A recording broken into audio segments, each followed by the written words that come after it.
164 personnes étaient entassées à bord de 16 embarcations.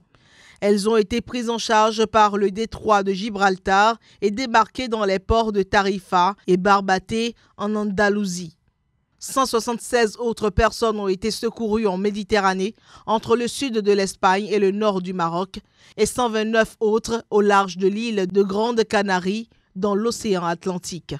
Les personnes secourues, dont des mineurs, des femmes et plusieurs bébés, proviennent majoritairement du Maghreb et d'Afrique subsaharienne, mais aussi d'Asie.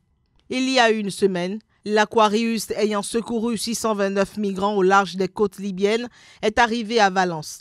Si le nombre de migrants tentant de franchir la Méditerranée a été divisé par 2 depuis le début de l'année par rapport à la même période l'an passé, il a triplé pour ce qui concerne l'Espagne, selon l'Organisation internationale pour les migrations. La question de l'accueil des migrants, qui divise profondément les Européens, était au centre d'un mini-sommet de crise dimanche à Bruxelles.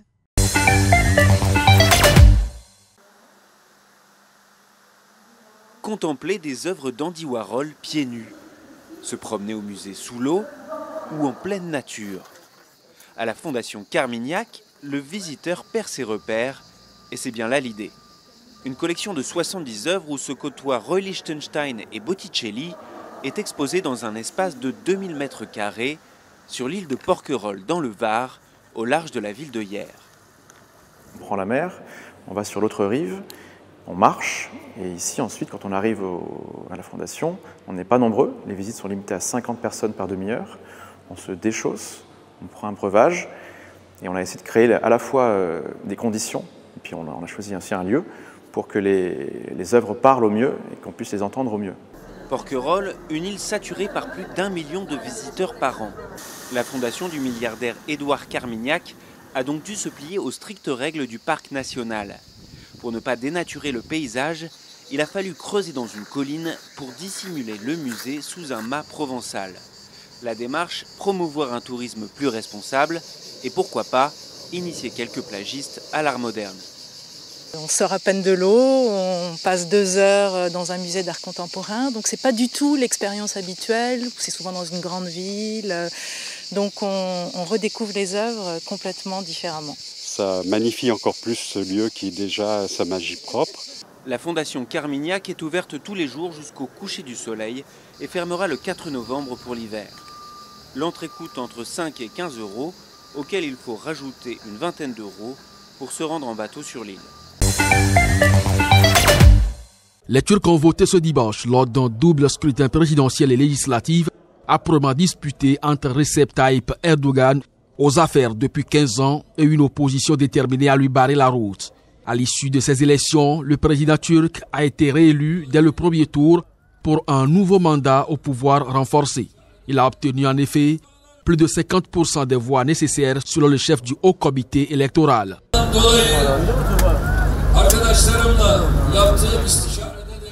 Le gagnant de cette élection, c'est la démocratie, la volonté nationale, notre nation elle-même. Les gagnants de cette élection, ce sont chacun d'entre vous, chacun de mes 81 millions de citoyens.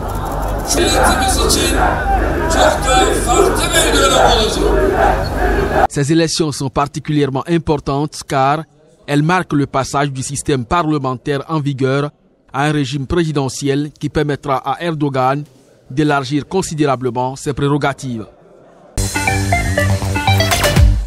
Alors qu'il tentait de traverser la Méditerranée pour atteindre l'Europe, près de 1000 migrants ont été secourus ce dimanche au large de la Libye. Selon un officier de la marine, 490 migrants étaient arrivés dans un premier temps à bord d'un navire de la marine libyenne au port de Tripoli. Ils étaient en difficulté sur des canaux pneumatiques au large de Garabouli, à l'est de Tripoli. Un autre groupe de 361 migrants, dont 88 femmes et 44 enfants, avait été secouru au large d'Al-Khoms, à 100 km à l'est de Tripoli, selon le porte-parole de la marine, Ayoub Kassim. Il ajoute que plus tôt dans la journée, 97 migrants avaient également été secourus dans la même zone. Attendu ce lundi en Libye, le ministre italien de l'Intérieur Matteo Salvini a remercié en soirée les autorités libyennes pour avoir accueilli en mer et ramené en Libye plus de 820 migrants dans la journée de ce dimanche. Au total, depuis ce mercredi, près de 2000 migrants ont été interceptés ou secourus par la marine libyenne. La Libye est un pays de transit vers les côtes européennes pour des milliers de migrants africains. Des centaines d'entre eux meurent tous les ans en traversant dans des conditions extrêmes la Méditerranée vers l'Italie.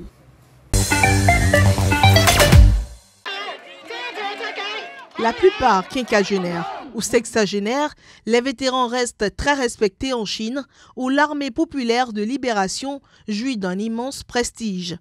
La récente manifestation a débuté en réaction au passage à tabac d'anciens soldats, courant juin, par des agents de sécurité.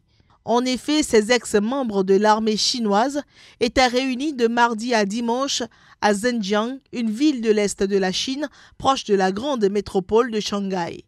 Mais dimanche, un grand nombre de policiers armés se sont rendus sur les lieux avec des responsables du gouvernement local pour forcer tout le monde à rentrer. Certains ont même été arrêtés. Les manifestations d'anciens soldats ne sont pas rares dans le pays. Elles soulignent le ressentiment croissant de certains vétérans face à des pensions de retraite jugées trop faibles pour vivre décemment. Le président Xi Jinping a appelé à résoudre le problème, source d'instabilité sociale. L'armée populaire de libération a réduit ses effectifs de quelques 300 000 personnes depuis fin 2015, mais nombre d'anciens soldats au faible niveau d'éducation éprouvent des difficultés à retrouver un emploi dans le civil et à gagner suffisamment pour vivre.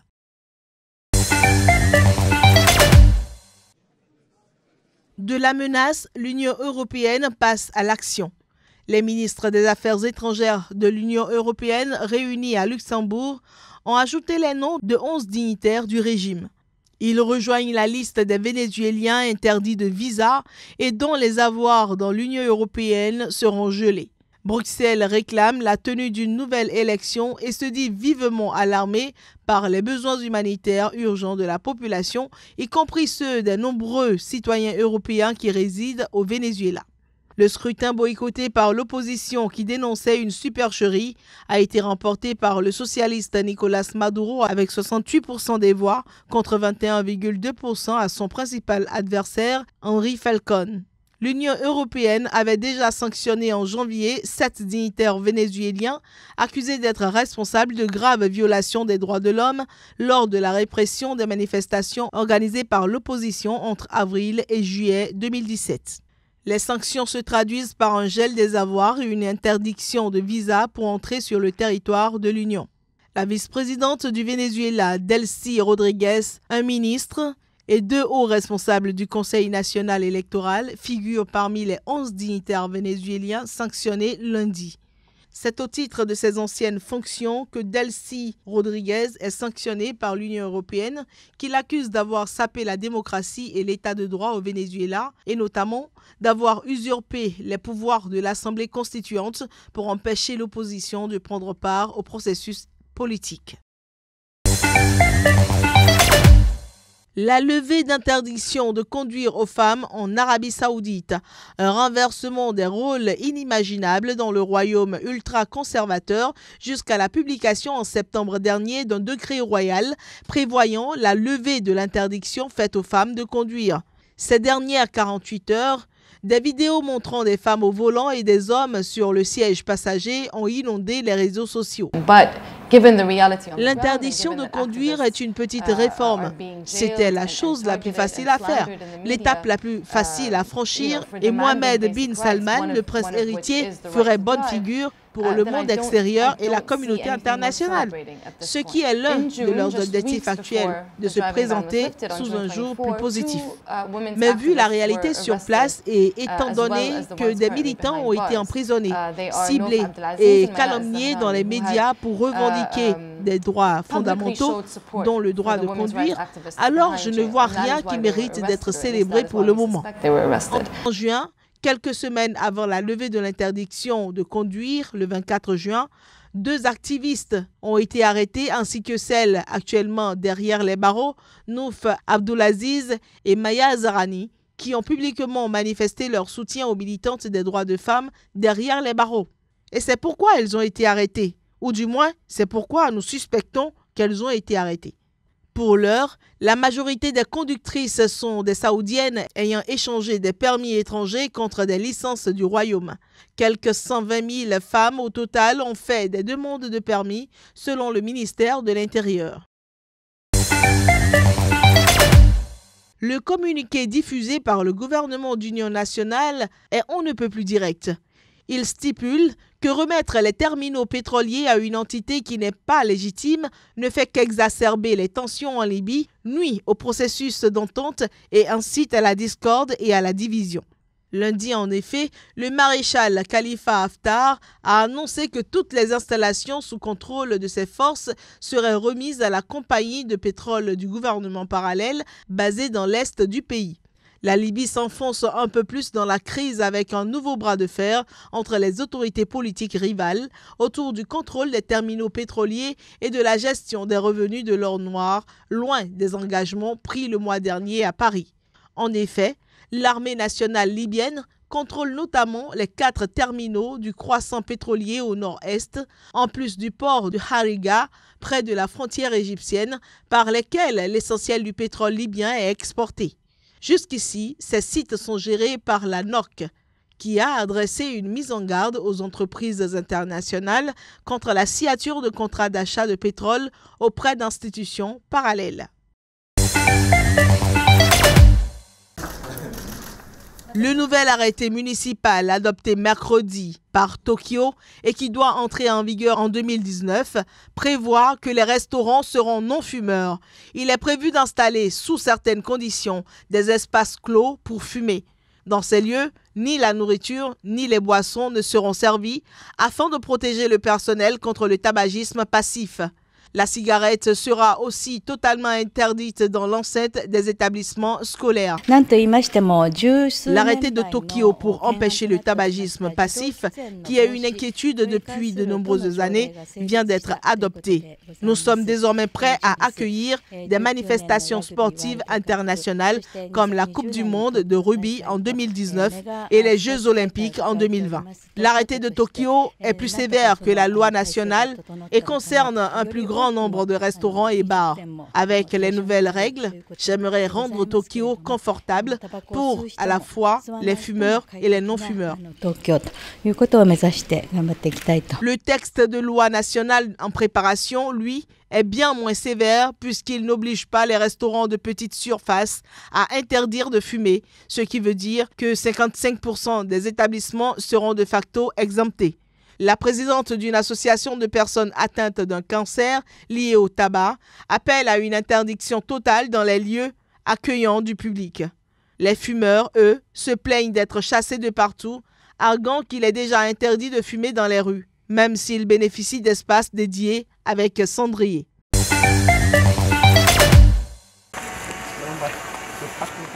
Militaires et plongeurs tentent une expédition pour trouver des puits naturels à la verticale de la grotte, mais ils ont dû faire marche arrière. Avec la pluie de mousson incessante dans la province de Chiang Rai, le niveau de l'eau ne cesse de monter dans la cavité où les enfants âgés de 11 à 16 ans et leur entraîneur de 25 ans sont pris au piège depuis samedi. Les plongeurs britanniques, qui avaient dû rebrousser chemin une première fois à cause de la montée des eaux, ont tenté jeudi une nouvelle expédition à travers les puits naturels à la verticale de la grotte. Mais ils ont dû une nouvelle fois faire marche arrière. Des soldats américains, dont des spécialistes en sauvetage et survie, sont également arrivés pour prêter, eux aussi, main forte. En effet, les disparus sont entrés samedi soir dans la grotte de Tam Luang après leur entraînement de football. Mais les pluies de mousson ont bloqué l'entrée principale de ce réseau souterrain complexe et long de plus de 10 km. Les sauveteurs espèrent que les enfants et leurs entraîneurs ont pu trouver une poche d'air dans le milieu du réseau. Les familles des 12 enfants et leurs entraîneurs de football, coincés depuis 5 jours dans cette grotte inondée, continuent de prier devant l'entrée du site. Des militaires américains et des plongeurs britanniques participent aux recherches alors que le niveau de l'eau ne cesse de monter dans la cavité.